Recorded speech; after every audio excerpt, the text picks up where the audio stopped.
Assalamualaikum warahmatullahi wabarakatuh. Perkenalkan, nama saya Deka Gemila Agustin, Prodi Manajemen NIM 289205018, Universitas Pancasakti, semester 4, dengan mata kuliah Manajemen Logistik dengan dosen pengampu Ibu Hani Ari Rahmani, MPD. Di sini saya akan mempresentasikan mengenai teori ekonomi makro dan mikro dalam manajemen logistik. Untuk memenuhi tugas akhir semester saya, berikut ini adalah penjelasannya. Kebijakan ekspor dalam perdagangan internasional. Ekspor adalah barang yang dihasilkan di dalam negeri, lalu dijual dan dikirim ke luar negeri dengan kapasitas tertentu. Kebijakan ekspor dibuat untuk melindungi produksi dalam negeri, yang aturannya sebagai berikut. Aturan kebijakan ekspor. Yang pertama ada diskriminasi harga, yang kedua ada pemberian premi, yang ketiga ada dumping, yang keempat ada politik dagang bebas, yang kelima ada larangan ekspor. Salah satu fungsi utama Direktorat Jenderal Bea dan Cukai adalah melindungi masyarakat, industri dalam negeri, dan kepentingan nasional melalui pengawasan dan pencegahan masuknya barang impor maupun keluarnya barang ekspor yang berdampak negatif dan berbahaya yang dilarang atau dibatasi oleh ketentuan regulasi yang diterbitkan oleh kementerian atau lembaga terkait. Dasar hukum ekspor dan impor berdasarkan pasal 53 Undang-Undang Nomor 17 Tahun 2006 tentang perubahan atas Undang-Undang Nomor 10 Tahun 1995 tentang kepabeanan disebut bahwa ketentuan larangan atau pembatasan yang diterbitkan oleh instansi teknis wajib disampaikan kepada Menteri Keuangan, UNP, Direktur Jenderal Bea dan Cukai. Terhadap ketentuan yang disampaikan tersebut, Direktur Jenderal Bea dan Cukai melakukan penelitian dan Direktur Jenderal Bea dan Cukai atas nama Menteri Keuangan menetapkan daftar barang yang dilarang atau dibatasi untuk diimpor dan diekspor berdasarkan Peraturan Menteri Keuangan Nomor 224 PMK 04 tahun 2015 tentang pengawasan terhadap impor atau ekspor barang larangan atau pembatasan untuk selanjutnya dilakukan pengawasan oleh DJBC. Kebijakan impor dalam perdagangan internasional. Impor berarti barang yang bukan diproduksi di dalam negeri, dinilai bisa mematikan industri dalam negeri, sehingga perlu kebijakan untuk melindungi perusahaan dalam negeri. Aturan kebijakan impor. Yang pertama ada kuota impor, yang kedua tarif, yang ketiga subsidi impor, yang keempat larangan impor. Menurut Nyoman tahun 2005, manajemen transportasi dan distribusi merupakan pengelolaan terhadap kegiatan untuk pergerakan suatu produk dari suatu lokasi ke lokasi lain, di mana pergerakan tersebut biasanya membentuk atau menghasilkan suatu jaringan. Pada kebanyakan produk, peran jaringan distribusi dan transportasi sangatlah vital. Jaringan distribusi dan transportasi ini memungkinkan produk pindah dari lokasi di mana mereka diproduksi ke lokasi konsumen atau pemakai yang seringkali dibatasi oleh jarak yang sangat jauh.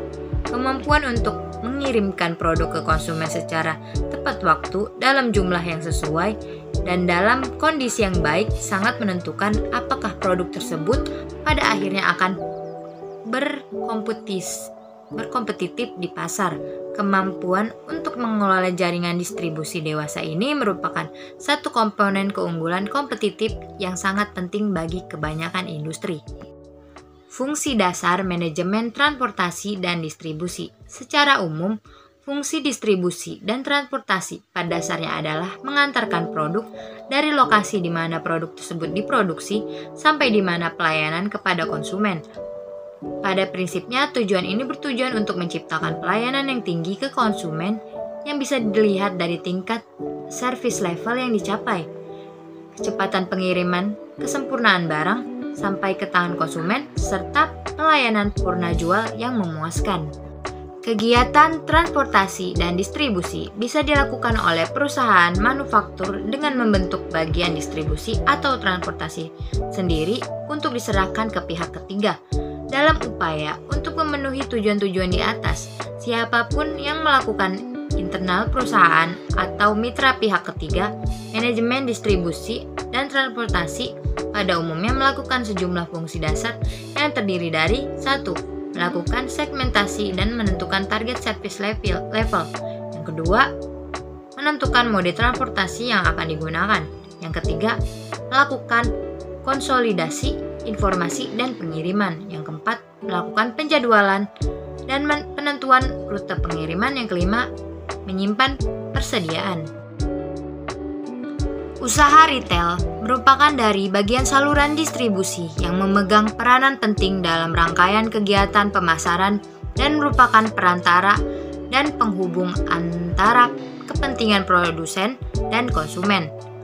Usaha retail adalah semua aktivitas yang melibatkan penjualan barang dan jasa langsung kepada konsumen akhir untuk penggunaan yang bersifat pribadi dan bukan bisnis. Jenis-jenis manajemen retail. Tidak hanya retailnya saja yang memiliki banyak jenis, manajemen retail juga memiliki beberapa jenis, yakni sebagai berikut. Yang pertama, retail mandiri. Yang kedua, retail yang sudah ada. Yang ketiga, pedagang. Yang keempat, waralaba. Yang kelima, jaringan pemasaran. Yang keenam, rantai perusahaan. Fungsi dan faktor yang mempengaruhi manajemen retail. Fungsi manajemen retail. Yang pertama, meminimalisir kegagalan penjualan pasar domestik. Yang kedua, bagian dari proses regulasi. Yang ketiga, menciptakan sistem distribusi yang lebih baik. Faktor yang mempengaruhi manajemen retail. Yang pertama ada harga barang, yang kedua ada reputasi, yang ketiga ada promosi, yang keempat ada kualitas barang, yang kelima manfaat barang. Klarifikasi manajemen retail. Ada toko berbasis, yaitu toko berdasarkan kepemilikannya. Yang kedua, toko berdasarkan barang yang dijual, berbasis non-toko pribadi. Penjualan secara langsung atau disebut direct selling yang bukan pribadi melalui media sosial seperti lewat televisi, email marketing, telepon, broadcast message, brosur, dan katalog. Berbasis layanan, bisnis retail dengan banyak layanan untuk konsumennya. Layanan tersebut bisa berupa jasa elektronik, perbankan, penyewaan, dan lain sebagainya. Pengertian gudang. Pergudangan memegang peran yang sangat penting dalam kehidupan sebuah perusahaan.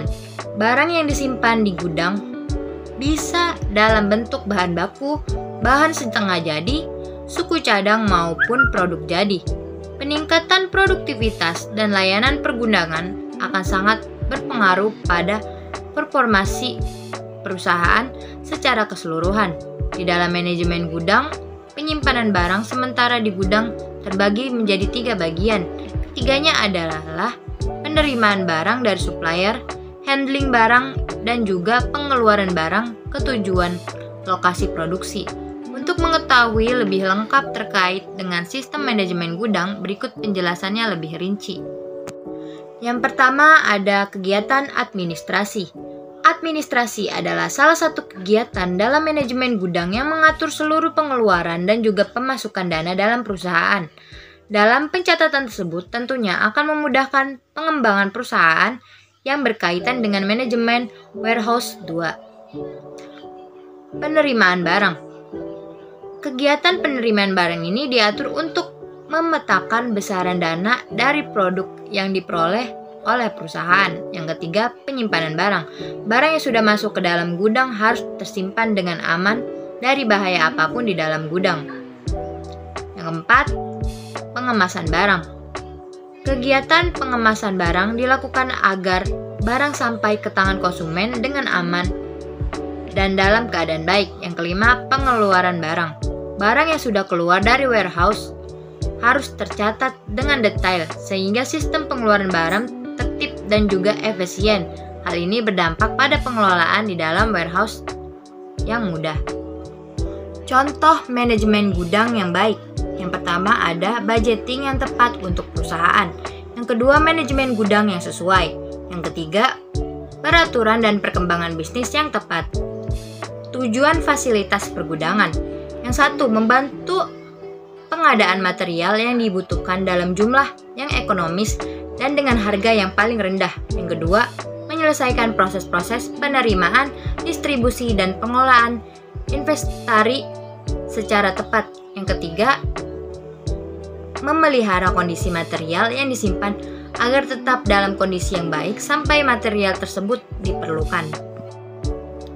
Lokasi gudang, faktor-faktor pertimbangan. Yang pertama yaitu biaya pendirian, yaitu biaya lokasi, biaya konstruksi. Yang kedua, biaya berulang, yaitu PBB, tenaga kerja, utilitas, pemeliharaan bangunan, biaya angkutan, penyediaan bahan-bahan kantor, peralatan pengemasan, dan material penyimpanan. Yang ketiga, prinsip pergerakan minimum, sedapat mungkin meminimalkan pemindahan barang, kemudahan mencapainya, jarak, akses transportasi. Yang keempat, pelayanan lokal atau utilitas.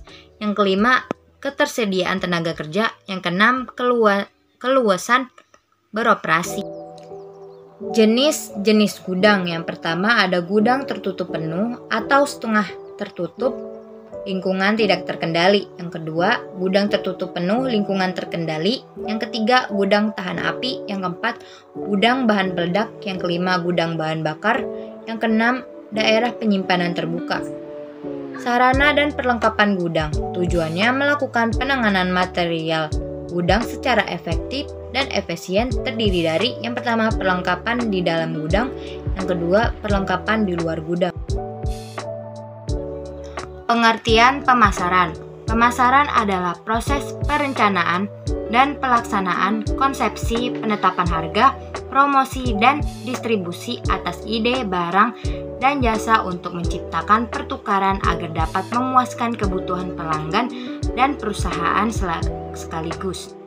Pengertian pemasaran menurut para ahli. Yang pertama, menurut Philip Kotler, pemasaran adalah kegiatan manusia yang diarahkan untuk memenuhi kebutuhan dan keinginan melalui proses pertukaran. Yang kedua, menurut Armstrong, pemasaran adalah sebagai suatu proses sosial dan manajerial yang membuat individu dan kelompok memperoleh apa yang mereka butuhkan dan inginkan lewat penciptaan dan pertukaran timbal balik produk dan nilai dengan orang lain. Konsep penjualan versus pemasaran. Konsep penjualan yaitu gagasan bahwa konsumen tidak akan membeli cukup produk perusahaan kecuali jika perusahaan tersebut melakukan upaya-upaya penjualan dan promosi yang gencar. Konsep pemasaran yaitu falsafah manajemen pemasaran yang menyatakan bahwa pencapaian tujuan-tujuan organisasional tergantung pada penetapan kebutuhan dan keinginan dari pasar sasaran dan penyampaian kepuasan yang diinginkan secara lebih efektif dan lebih efisien dibandingkan dengan pesaing. Tujuan pemasaran yang pertama, kepuasan konsumen. Yang kedua, pengembangan produk. Yang ketiga, menjaga loyalitas pelanggan. Yang keempat, mendapatkan laba. Yang kelima, mengamankan keunggulan bersaing. Yang keenam, pertumbuhan penjualan, penciptaan goodwill. Mengapa perlu melakukan pemasaran? Dari sisi perusahaan, yang pertama, agar dapat menjual produknya semaksimal mungkin dan meningkatkan pendapatan dan laba. Yang kedua, agar konsumen melakukan pembelian berulang, konsumen menjadi loyal. Yang ketiga, agar dapat memenuhi dan memahami kebutuhan dan keinginan konsumen. Yang keempat, agar dapat meningkatkan daya saing produk dari perusahaan. Dari sisi konsumen, agar kebutuhan, keinginan, dan harapannya terpenuhi atau terpuaskan, baik fungsi, kualitas, harga, dan kemudahan. Pengertian pembelian dan manajemen pembelian. Pembelian atau purchasing merupakan salah satu dasar umum yang ada di setiap perusahaan. Dikatakan fungsi karena jika tidak ada pembelian maka perusahaan pun tidak akan bisa berjalan dengan baik. Sedangkan dari sifatnya sendiri, pembelian atau purchasing merupakan bagian dari dasar yang sangat penting dan integral dari suatu manajemen bisnis. Sedangkan manajemen pembelian adalah suatu cara yang ditetapkan untuk bisa mengelola berbagai barang yang dibutuhkan oleh perusahaan dengan tentunya melibatkan beberapa sumber lain seperti orang, sistem, dan juga proses yang bertujuan untuk membeli berbagai barang dan jasa agar selanjutnya dapat diproses lalu dijual kembali agar perusahaan tersebut bisa mendapatkan keuntungan. Mata rantai dari sebuah kegiatan manajemen material. Manajemen pembelian memiliki peranan sebagai perantara di antara distributor dan perusahaan dalam hal pengadaan barang atau jasa yang dapat mendukung operasional perusahaan. Peranan atau fungsi pembelian. Yang pertama, fungsi yang paling penting dari suatu perusahaan. Terdapat 6 fungsi pokok di suatu perusahaan, antara lain yang pertama, creation function. Yang kedua, finance function. Yang ketiga, personnel function. Yang keempat, purchasing function. Yang ketiga, conversion function. Yang keenam, distribution function. Yang kedua, bagian penting dari proses produksi. Yang pertama ada machines, yang kedua manpower, yang ketiga materials, yang keempat money, yang kelima manajemen. Yang ketiga, manajemen pembelian bertanggung jawab atas offset manufacturing. Yang keempat, pusat keuntungan perusahaan. Yang kelima, bagian dari strategi perusahaan. Langkah-langkah dalam melakukan pembelian. Yang pertama, melakukan perencanaan. Yang kedua, memilih supplier. Yang ketiga, melakukan penawaran. Yang keempat, negosiasi. Prosedur pembelian. Ada 5 prosedur pembelian, meliputi yang pertama, prosedur permintaan pembelian. Yang kedua, prosedur permintaan penawaran harga dan penelitian pemasok. Yang ketiga, prosedur penerimaan barang. Yang keempat, prosedur pencatatan utang. Dan yang terakhir, prosedur distribusi pembelian atau pembayaran. Fungsi yang berkaitan dengan sistem pembelian. Lantas, fungsi apa saja yang berkaitan dengan sistem pembelian? Untuk mengetahuinya, mari kita simak fungsi-fungsinya di bawah ini. Yang pertama, fungsi gudang. Yang kedua, fungsi pembelian. Yang ketiga, fungsi penerimaan. Yang keempat, fungsi keuangan dan akuntansi. Tujuan manajemen pembelian. Yang pertama, ada tepat kualitas. Yang kedua, tepat waktu. Yang ketiga, tepat pemasok. Yang keempat, tepat jumlah. Yang kelima, tepat harga. Pengertian SOP. SOP atau Standard Operation Procedure merupakan prosedur wajib yang dibuat oleh perusahaan sebagai pedoman dan petunjuk dalam melakukan pekerjaan supaya hasilnya optimal. SOP dibuat sebagai panduan sekaligus media kontrol atas keseluruhan proses-proses yang dilakukan. SOP juga menjadi garansi atas kesuksesan atau kesesuaian proses operasional kerja sesuai yang diharapkan perusahaan.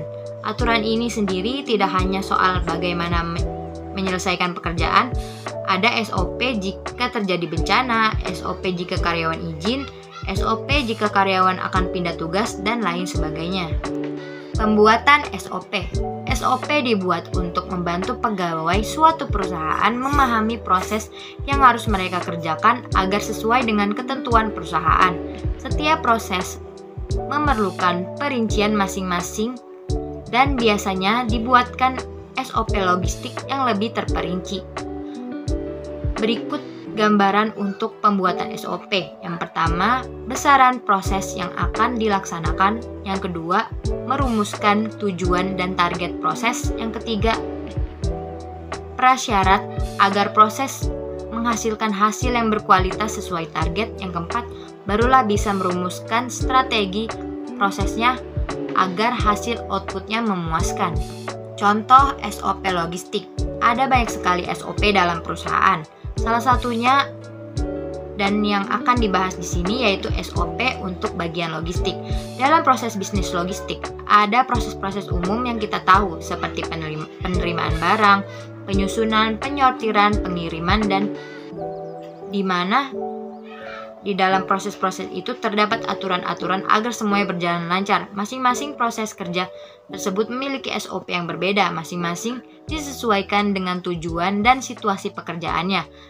Sebagai gambaran, contoh SOP logistik dalam penyusunan barang yang datang. Tujuan SOP. Tujuan SOP adalah kerap dijadikan acuan dalam menjalankan aktivitas tertentu untuk sesama pekerja dan supervisor. Selain itu, tujuan SOP berkaitan pula dengan berbagai kemungkinan buruk seperti agar terhindar dari kegagalan atau kesalahan serta konflik dalam sebuah institusi. Kesimpulan, yang pertama, ekspor adalah kegiatan menjual barang ke luar negeri, sedangkan import merupakan kegiatan membeli barang dari luar negeri. Yang kedua, distribusi merupakan suatu cara mengirimkan suatu produk atau barang ke suatu tempat tertentu, dan untuk mengirimkan produk atau barang tersebut dibutuhkan alat transportasi. Yang ketiga, manajemen retail adalah sebuah proses kegiatan bisnis dalam melakukan perencanaan, pengelompokan, dan pengendalian sumber daya yang dimiliki perusahaan. Yang keempat, pengertian dari manajemen pergudangan sendiri yaitu suatu tatanan untuk mengelola pergudangan dan distribusian barang-barang agar barang yang tersimpan tetap dalam keadaan baik dan didistribusikan kepada para peminta pada waktu, spesifikasi, dan jumlah yang tepat. Yang kelima, pemasaran merupakan sekumpulan rancangan kegiatan yang berkaitan untuk mengetahui kebutuhan konsumen dan pengembangan, mendistribusikan, mempromosikan, serta menetapkan harga yang sesuai dari produk atau jasa untuk mencapai kepuasan pelanggan dan memperoleh keuntungan. Yang keenam, manajemen pembelian adalah suatu cara yang ditetapkan untuk bisa mengelola berbagai barang yang dibutuhkan oleh perusahaan dan dengan tentunya melibatkan beberapa sumber lain seperti orang, sistem, dan juga proses yang bertujuan untuk membeli berbagai barang dan jasa agar selanjutnya dapat diproses lalu dijual. Yang ketujuh, standar operasional prosedur atau SOP merupakan salah satu bagian dari manajemen administrasi perkantoran yang patut diberi perhatian agar terwujudnya tujuan dari manajemen administrasi perkantoran itu sendiri, yaitu salah satunya keefektifan dan keefisienan kerja. Sekian dan terima kasih. Mohon maaf bila ada salah kata ataupun pengucapan yang saya ucapkan. Saya Deka Gemilang Agustin pamit undur diri. Wabillahi taufik wal hidayah. Assalamualaikum warahmatullahi wabarakatuh.